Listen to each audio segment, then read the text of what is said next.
উত্তর গাজার বেইত হানুনে রাস্তার পাশে পুঁতে রাখা শক্তিশালী বোমা বিস্ফোরণে ৫ জন ইসরায়েলি সৈন্য নিহত এবং আরও ১৪ জন আহত হয়েছেন।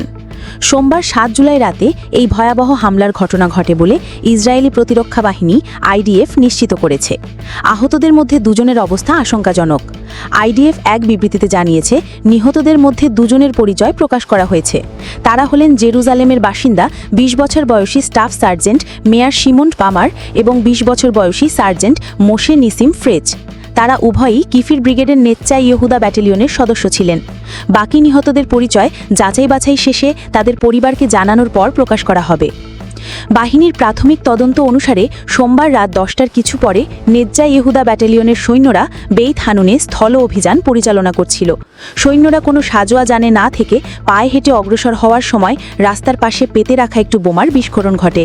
বিস্ফোরণের পর হতাহতদের উদ্ধারের চেষ্টার সময় ওই এলাকায় গোলাগুলির ঘটনাও ঘটে বলে জানা গেছে।